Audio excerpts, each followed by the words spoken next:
Warren Buffett America के बारे में एक गंभीर चेतावनी दे रहे हैं। अर्थव्यवस्था और शेयर बाजार, ये जरूरी नहीं कि उनके शब्दों के माध्यम से बल्कि उनके कार्यों के माध्यम से।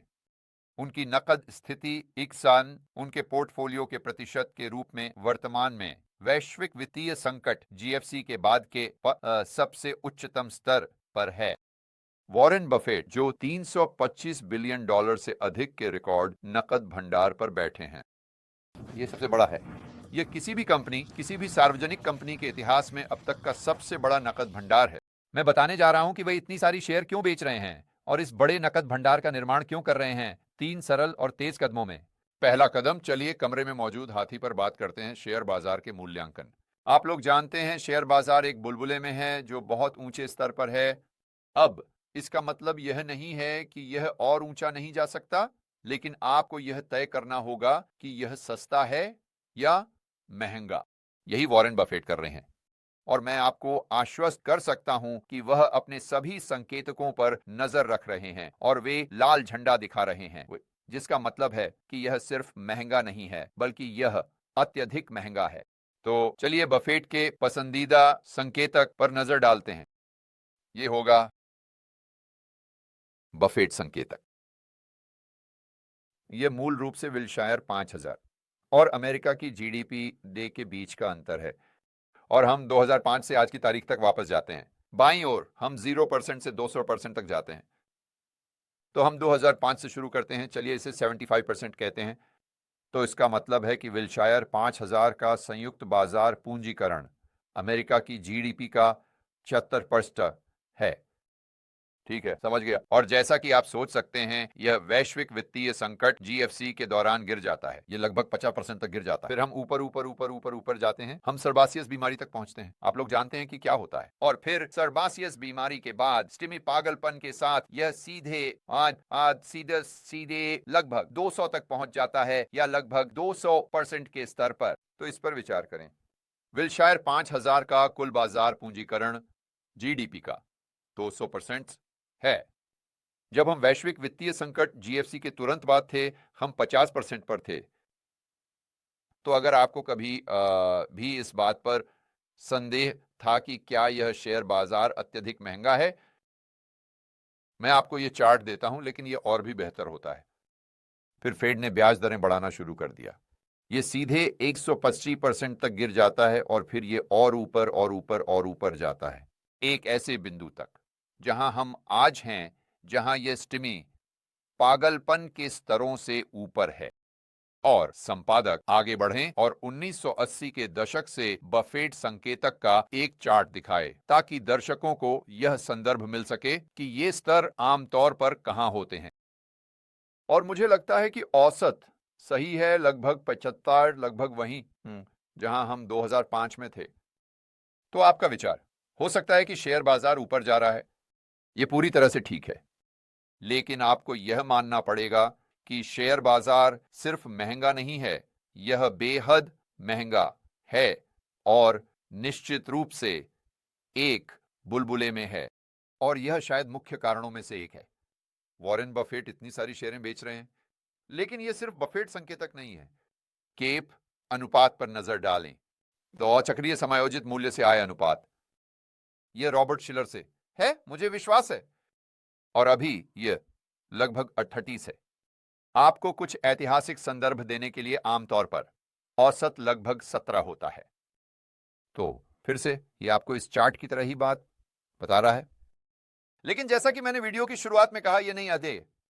वॉरेन बफेट क्या कह रही हैं इसके बारे में, यह उसके कार्यों के बारे में है शेयर, और यह भी जैसे कि वह क्या नहीं कह रहा है। तो हम जानते हैं कि उसकी नकद स्थिति अभी उसके पोर्टफोलियो का 1% है, लगभग 30%। अब वैश्विक वित्तीय संकट जीएफसी में जाते हुए, जिसे उसने सही तरीके से पहचाना, यह लगभग 25% के आसपास था। तो इससे आपको पता चलता है कि वह वैश्विक स्तर पर पहले की तुलना में अब अधिक भयभीत है। वित्तीय संकट, तो फिर आपको यह देखना होगा कि वह वास्तव में क्या बेच रहा है, और यह ज्यादातर एप्पल और बैंक ऑफ अमेरिका है। तो एप्पल उपभोक्ता होगा, बैंक ऑफ अमेरिका समग्र घरेलू अर्थव्यवस्था होगी। फिर इस पर और जानकारी चरण नंबर 2 में।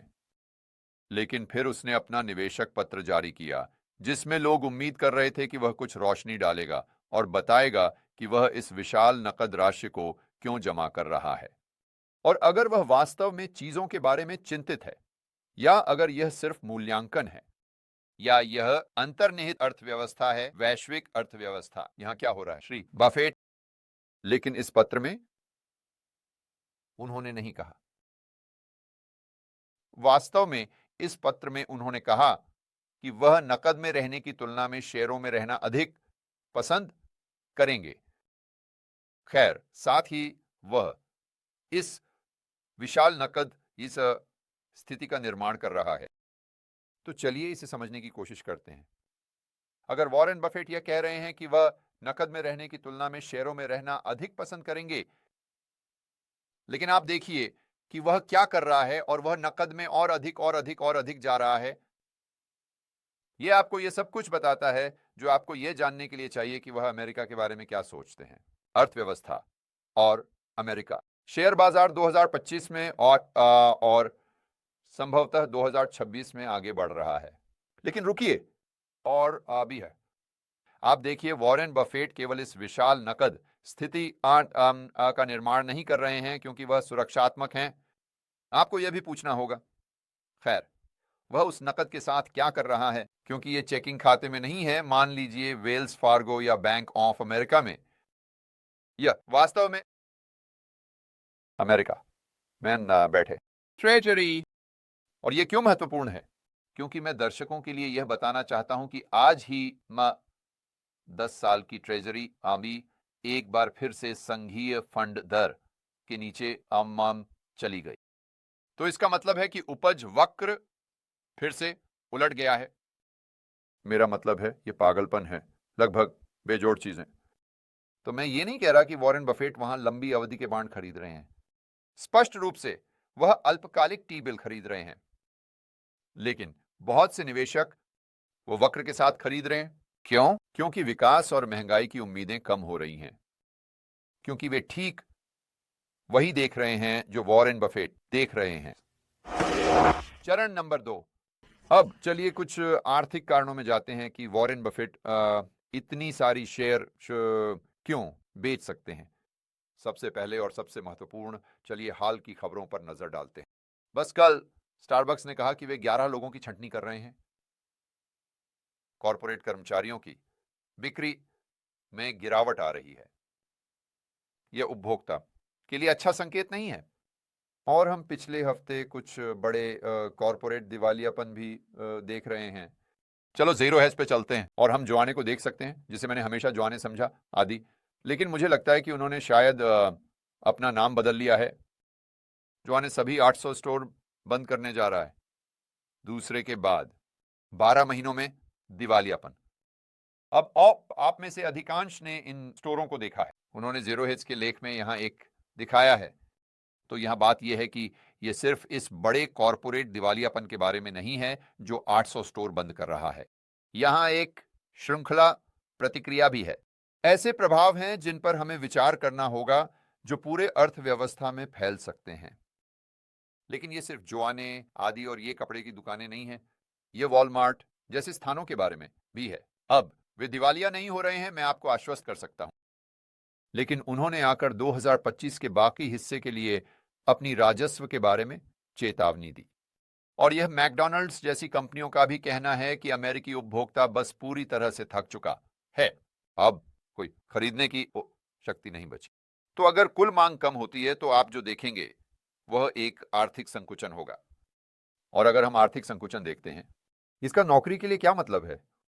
तो फिर इन जगहों जैसे जोएन आदि अपने सभी कर्मचारियों को निकालने या इस मामले में बर्खास्त करने जा रहे हैं।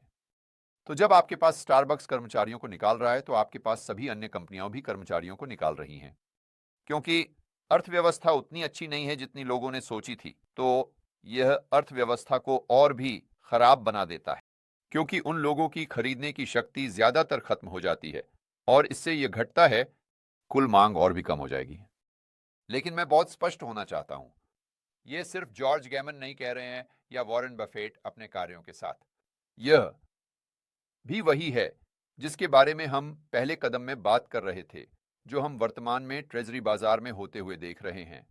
चलो सीधे 10 साल की ट्रेजरी यील्ड पे चलते हैं, जो आज फेड फंड्स दर से नीचे चली गई है। तो ये वक्र, जिसे वे यील्ड कर्व कहते हैं, अब फिर से उलट गया है। इन बड़े परिष्कृत निवेशकों द्वारा यील्ड कर्व के लंबे अंत 10 साल की ट्रेजरी को खरीदने का केवल एक ही कारण है। यह इसलिए है क्योंकि वे मुद्रास्फीति में वृद्धि अपेक्षाओं के गिरने को देख रहे हैं।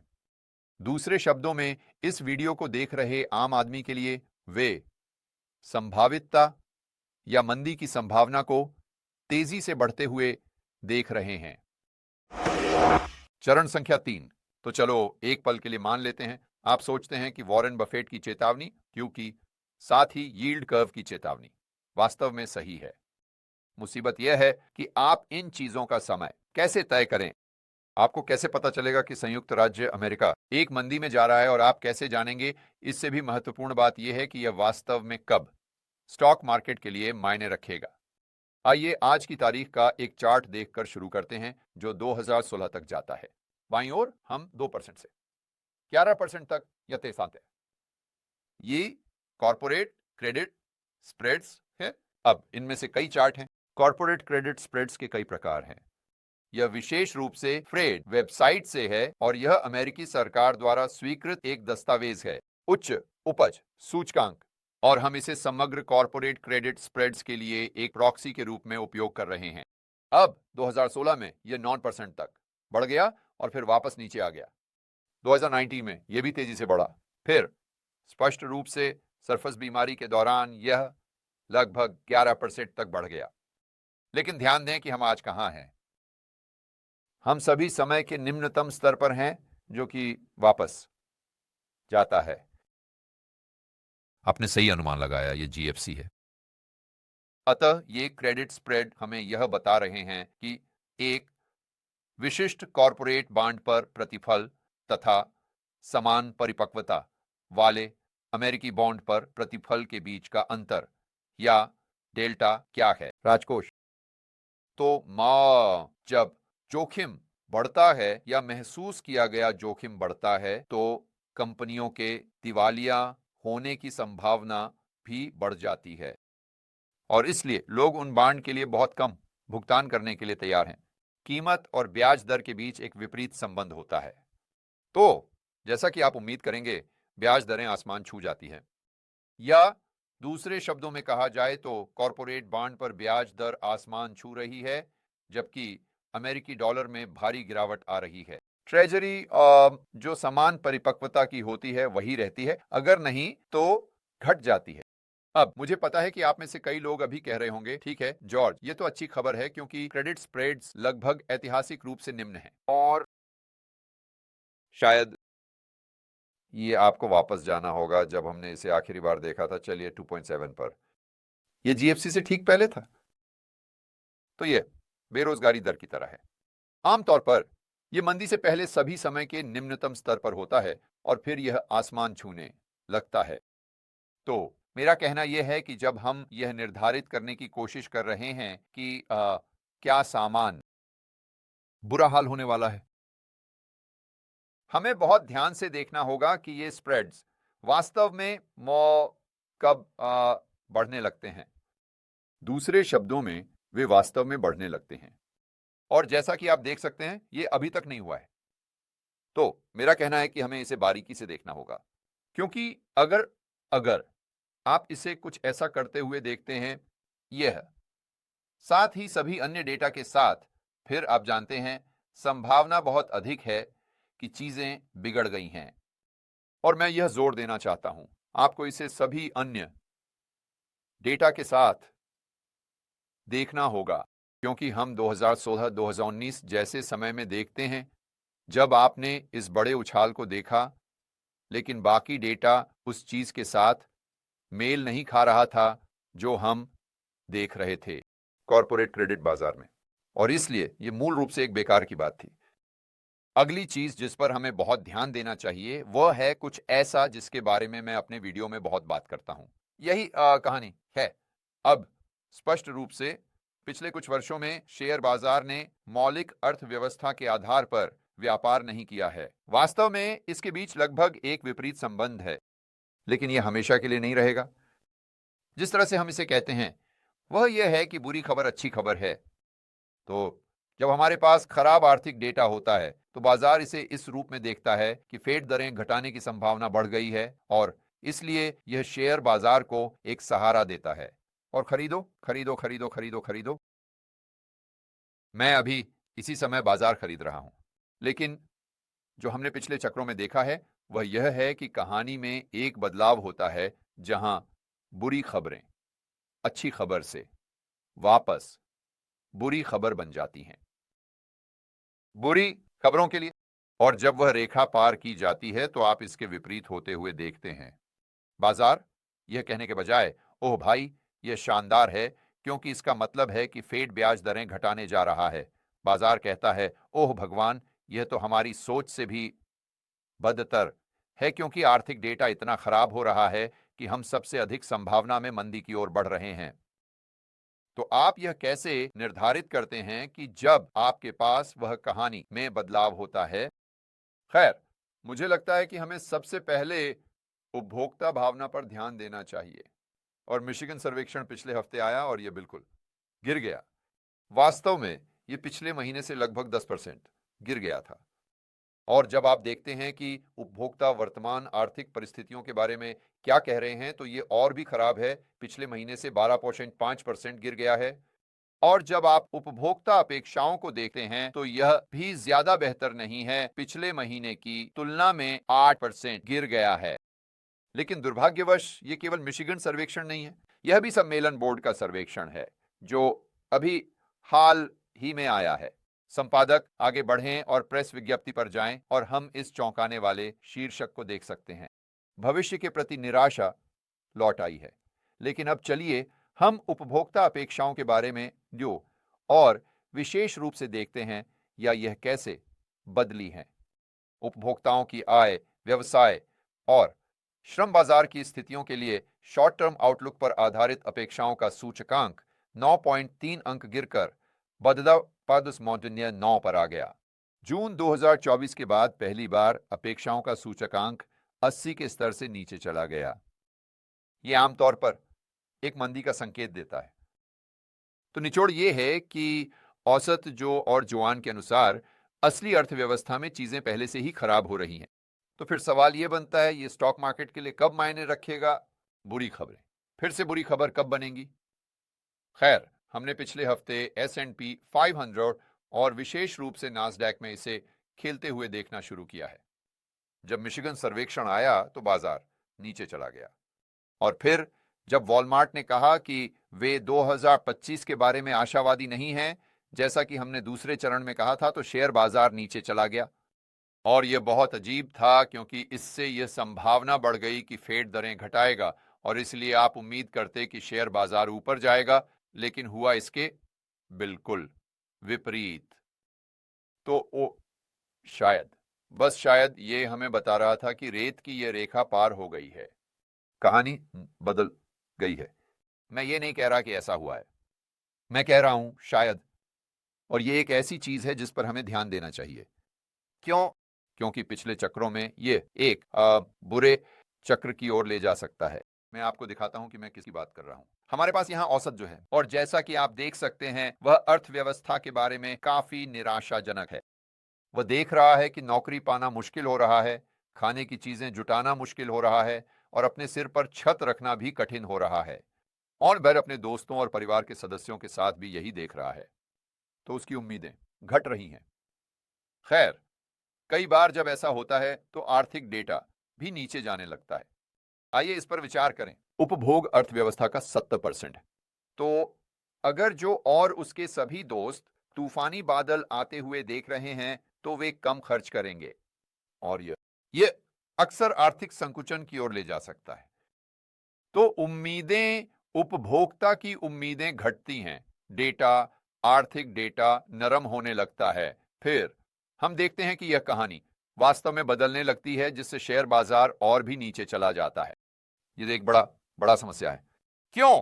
क्योंकि अमेरिका अर्थव्यवस्था पूरी तरह से संपत्ति की कीमतों, जैसे कि शेयर बाजार पर निर्भर है। तो शेयर बाजार का गिरना आर्थिक डेटा को और खराब करता है, जो हमें फिर से उस कहानी की ओर ले जाता है जो और भी खराब होती जा रही है। शेयर बाजार और भी नीचे चला जाता है, जो देखता है कि उसका 401 के चलिए 100 से घटकर 50 हो जाता है। वह वहां एक बड़ा नुकसान उठाता है और वह और भी कम खर्च करता है, जिससे डेटा और भी खराब हो जाता है और आप फिर से इस बुरे चक्र में वापस चले जाते हैं। तो क्या हम निष्कर्ष निकाल सकते हैं? क्या शेयर बाजार गिरने वाला है और हम मंदी में जा रहे हैं? बिल्कुल नहीं। हमें नहीं पता कि शेयर बाजार क्या करने वाला है। एकमात्र चीज जो हमें निश्चित रूप से पता है वह यह है कि यह बेहद महंगा है, जैसे कि हमने पहले चरण में बात की थी।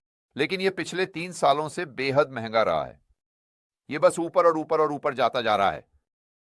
तो हम जो एकमात्र चीज कर सकते हैं वह यह है कि इस गंभीर चेतावनी को देखें जो वॉरेन बफेट हमें दे रहे हैं, और इसे हम जो अन्य संकेत प्राप्त कर रहे हैं उनके साथ मिलाकर फिर हम यह निष्कर्ष निकाल सकते हैं कि संभावनाएं क्या हैं, कि अर्थव्यवस्था सिकुड़ने लगी है और कहानी बदलने लगी है, जिसका मतलब है कि शेयर बाजार के और नीचे जाने की संभावना अधिक है। तो मैं आपको जो दृश्य देना चाहता हूं वह यह है कि हमारे पास यह बड़ा बांध है और बांध में बहुत सारे दरारें आनी शुरू हो गई हैं। अब इसका मतलब यह नहीं है कि बांध टूट जाएगा, लेकिन हमें क्या करना है वह यह है कि हमें उन दरारों पर ध्यान देना होगा और फिर हमें उन्हें अपने विश्लेषण में शामिल करना होगा। दिन के अंत में कोई निश्चितताएं नहीं होती, केवल वहां ही। खैर, आप लोग जानते हैं कि मैं क्या कहने वाला हूं। मैं आपको बाकी खत्म करने दूंगा। नमस्ते दोस्तों, मैं आप में से हर एक को व्यक्तिगत रूप से इस साल के रेबेल कैपिटलिस्ट लाइव में आने के लिए आमंत्रित करना चाहता हूं। यह वह अद्भुत सम्मेलन है जो मैं हर साल आयोजित करता हूं। यह आपको एक बुलेट प्रूफ पोर्टफोलियो बनाने में मदद करता है। यह आपकी व्यक्तिगत स्वतंत्रता और आजादी को बढ़ाने में मदद करता है और साथ ही यह आपकी नेटवर्क का आकार बढ़ाने में मदद करता है। दूसरे शब्दों में, आप बहुत से समान विचारधारा वाले व्यक्तियों, साथ ही रेबेल कैपिटलिस्ट से मिलते हैं। यह ऑरलैंडो में 23 मई से 25 मई तक है। पिछले वक्ताओं में Robert Kiyosaki, Ron Paul, Peter Shiller, Mike Maloney, Lyn Alden जैसे लोग शामिल रहे हैं, बस कुछ नाम लेने के लिए। तो अपने टिकट जल्दी से जल्दी प्राप्त करने के लिए और यह जानने के लिए कि इस साल के रेबेल कैपिटलिस्ट लाइव में कौन बोल रहा है, आप इसे देख सकते हैं rebelcapitalistlive.com पर। और बस एक छोटी सी अंदर की जानकारी, अगर आप अपने टिकट जल्दी ले लेते हैं तो आपको छूट मिल सकती है, क्योंकि जैसे जैसे हम कार्यक्रम के करीब पहुंचते हैं टिकटों की कीमत वो भी बढ़ती जाती है। तो इंतजार मत करो, अभी rebelcapitalistlive.com पर जाएं और अपने टिकट प्राप्त करें। और मैं आपसे ऑरलैंडो में की 29 मई से की 25 मई तक मिलूंगा।